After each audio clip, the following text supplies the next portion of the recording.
Emmanuel Adebola here, and I'm pleased to welcome you to another episode of Pitch Your Idea. Today I have a lady who's a diva. Patricia Bebia is one lady that you want to meet, whether you're in Canada or outside. She's a beautiful, brilliant, intelligent lady who's doing very well. I'm the president of Diamond Plus Media, executive vice president of Afro Global Television, a 24-hour television channel that is currently on Rogers Cable, Bell 5, and Telus across Canada. Let me just read a bit of what she's done. An award-winning media executive and filmmaker whose work spans television, film publishing, public speaking. Last year, she released or produced a movie called The Life Coach, which some of us will remember. It was about this time last year. And, you know, she just told me that she traveled a lot between last year and now. Patricia, we're very happy to have you. You've done a lot for yourself, and I'm sure that everybody around you is proud of you. Yeah, thank you so much, and it's such a pleasure to be here. It's great to have you here. So, how is life with you? I mean, I guess that after 1 year back, you were very busy doing this, promoting the video. You had multiple awards. I probably even forgot to mention that at the last count, you probably 13 awards, right? Yeah, we got 16 at the end. 16. It's not the end because you just never know with these movies. Yes. So tell us, how did that experience feel for you? Wow, The Life Coach, making this film was transformative for me. And you know, when you're telling a story that's so close to your heart, and when you're speaking truth, it means that you're allowing yourself to be vulnerable, and you're also, you know, telling a story that means so much to you. And I think because the story came from a very deep place is the reason it's resonated with so many around the world. And I was also making this film at a time when I was going through my own personal struggle.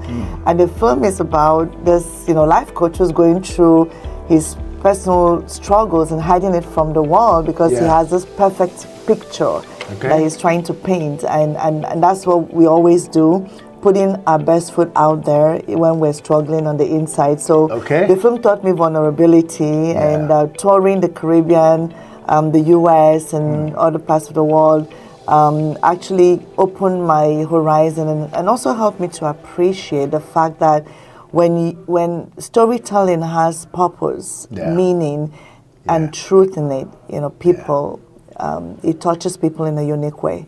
Yeah, that's really amazing. I mean, I saw one. I don't remember what part of Ontario it was, but I saw people coming in to watch it, and I'm very happy for you that you made such an impact. And I imagine, was that the first or the second of your movies? Actually, I was involved with writing, directing, and producing a drama series for Afro Global called Bella. Oh, okay. So, but this is my first feature. I see. Yeah, I've produced so many documentary films, I can't even count, but this is my first dramatic feature film. Amazing. How did this journey to media begin for you? Because, I mean, you've done a lot. You've met Oprah twice. You've told me you've met several people. It's brought you fame. It's brought you money. It's brought you the good things of life. How did the journey begin? Yeah, it needs to bring me more money. How did this journey begin? Wow. So when I was a kid, I had wanted to become a lawyer. Okay. So my first degree was in political science. Oh, amazing. And, I wanted to, from there, go to international law. So while I was in high school, I used to, you know, participate in the debating society. Yeah. I represented my school at impromptu speech competitions. And then I used to write and direct plays. From high school? From high school. Amazing. In fact, during the holidays when they had those protracted strikes, my friends and I would put up plays in the local theater in a little town, Ogoja. So when I came to Calabar to go to university, during Easter and Christmas, I write plays for church and moderate them. So one day after moderating a play, someone just came up to me and said, you speak well. I'm looking for someone to host a TV show. Would you be interested? Wow. And I said, I was a first-year university student, and they said, don't worry, it's going to be on weekends. So that was how I started to host a show. I believe I was 18 or 19. Amazing. For this, TV station called NTA Calabar. Okay. It was called Swell Time, and then I went on to be part of the Vogue, hosting a show called Vogue, and then I hosted Gospel Music Therapy. Amazing. And so when I finished my university and went to do my youth service, all I knew how to do was media, but I did not request to be posted to the media house. Okay. In fact, my uncle was a friend to the governor, and they had sent a letter to post me to work at the governor's office, which was in alignment with what I studied, political science. But they mistakenly sent me to the TV station. Oh, I see. And I said, no, don't change it. I have experience. So I worked there. I hosted a show called Copper's Corner. Okay. And then after that, came to Lagos. Since all I knew how to do was media, I got a job at DBN Television. I was hosting a daily talk show they called Lunch Date. Okay. And I did a show called Thinking About You, where people used to call in with their love issues, and I would advise them and play love songs for their loved ones. How much experience did you have to be advising? Ask me. Other than one broken heart at a time. So and then I came to Canada and just continued the journey. So that was how my journey started, actually.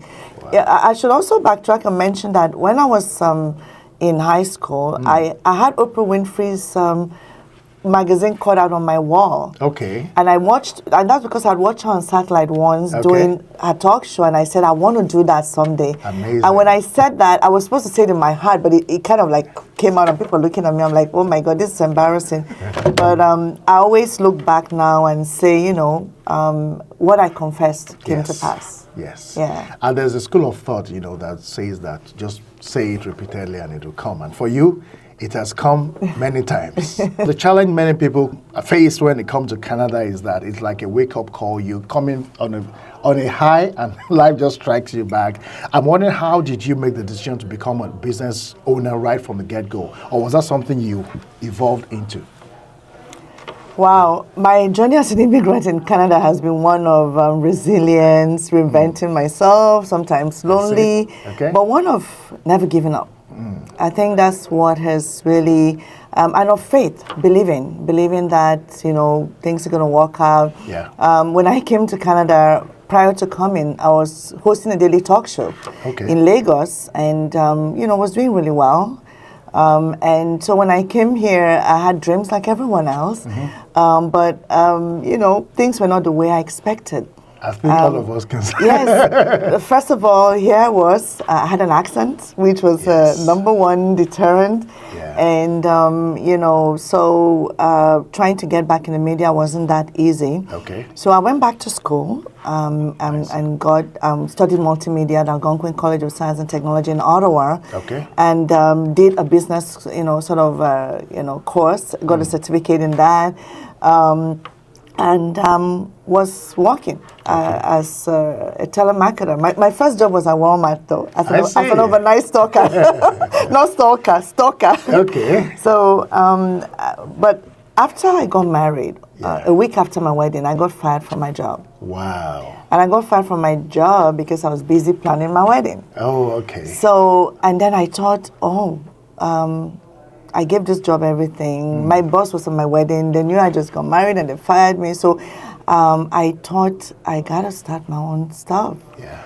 And I had a company called Bebia Productions, but then my partner at the time did have his own company. So we joined forces together. Okay. And we started to, operate on the media space. We approached Omni TV and a few other TV stations for airtime to do a TV show to feature, people of African descent in Canada. Okay. Well, it wasn't easy, but eventually we got that going. And what year was this? This was in 2002. Wow. So I made up my mind from 2002 that I was going to become an entrepreneur. And that's very important because when you decide to become an entrepreneur and you do so for the right reasons. When things are tough, you don't go look for a job. Yeah. I have never written a resume since 2002. Never worked anywhere else other than on our business. And when things were tough, I didn't think, I'll go get a job, part-time job. No, it was full-time effort. Wow. And if you see what we've built, people's like, how did you do that? There was no plan B. It was that or that. Yeah. So, we built it and When I look back today at the impact we've made, so many dreams we've made come true, and becoming the largest Black-owned media organization in Canada. I look back and I see, all the struggles, the resilience, the faith, and just believing that it will work, and God was with us. Amazing. Congratulations. Thank you. So over these decades of experience in media, what has worked more for you between niche marketing and the mainstream marketing? And also, how have you engaged your community or the Black community to promote what you do? Has that been worth the while? The Black community is where we, play. Okay. And the reason we got into this is because we saw that there were no positive images of Black people on television. Yeah. And we wanted to correct that. We wanted to show the richness of our community, be it our talent or our culture, or who we are as a people. We wanted to show more. So we wanted to bring dignity and respect to our people on the screen, to inspire us to aspire for greater levels of success, and to educate us and entertain us. So that was the reason we got into, doing a program that was focused on people of African descent, on Black people, right? Okay. And we did that. But it wasn't easy because at some point sustenance was very difficult. And one of the reasons that Omni TV gave to us for refusing us a few times was the fact that the Black community was not economically viable enough to sustain a regularly scheduled TV show. Okay. So we said, no, we were going to prove them wrong. But over the years, we got to realize that it wasn't easy. A lot of Black magazines or, media platforms come and go. And we've seen so many come and go, but we didn't want to be part of that statistic, right? So we had to be creative. At some point, we stopped reaching out to people in the community to advertise on our channel or on our TV shows. We stopped. We closed that line of the sales department, reaching out to our community. Why? Because a lot of the small businesses in the community did not have budgets for marketing. And sometimes the advertiser won't pay, or you go, it was just like, that kind of a thing. So we had to scale. We had to ask ourselves, who has budgets? Who can we reach out to that have budgets that's looking out for this niche? The fact that we're a niche helps. It helped us, for people trying to reach the market that we're, targeting. And once we did that, it actually increased our horizon. We were able to get banks, car companies. We got Freshco, a grocery store, General Motors, No Frills, the banks to support the work that we do. After we realized that, focusing on our community was not sustainable. So you have to understand your market and who is trying to reach them and reach them for what. And once you study that and know that, then, you'll be around for a while.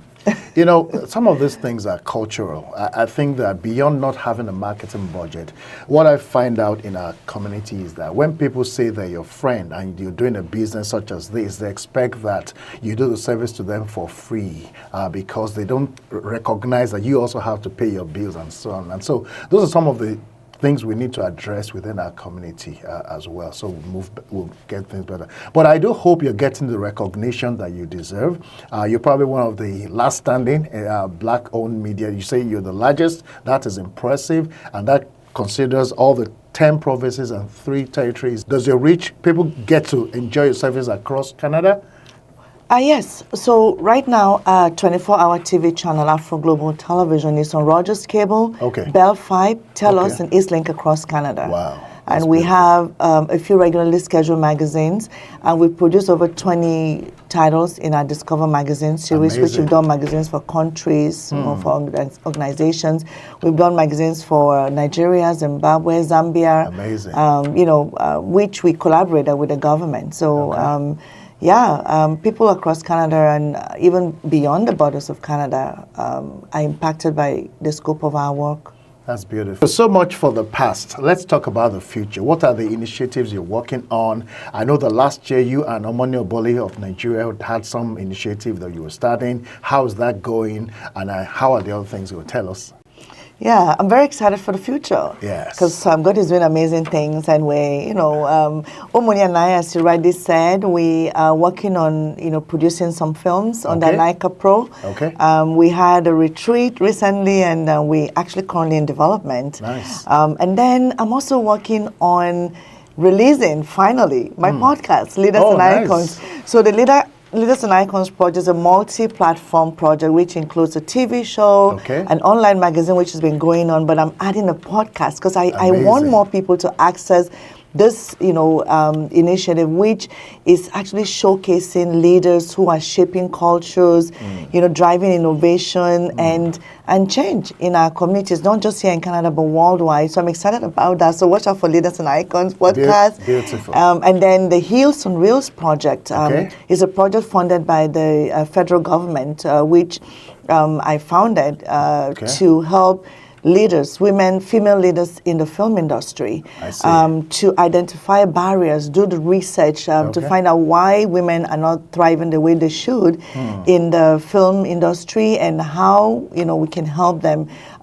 to be represented fully in different fairs in the industry, and to help to empower them to be able to take bigger opportunities. Nice. So that's another thing I'm very excited about, and there's some other things I'm working on which I can't say yet, but you'll hear about soon. So when you say federal government, we can't take for granted you're talking about Canada or Nigeria. Which one more specific? Canada. Oh, Canada. Okay. Yes. Because I know that Nigeria also is a country that you can be an asset to. I mean, there are lots of, with your recent expanded network, I imagine that you can also solve for our country. So I'm hoping you will reach out to Patricia. She's available, and she's one of our assets, Nigerian asset, Canadian asset, and we're very proud of you.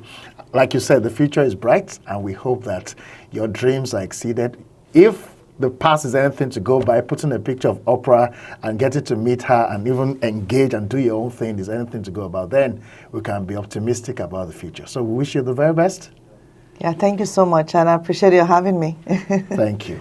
So viewers, that's it for today. See you around. Thank you.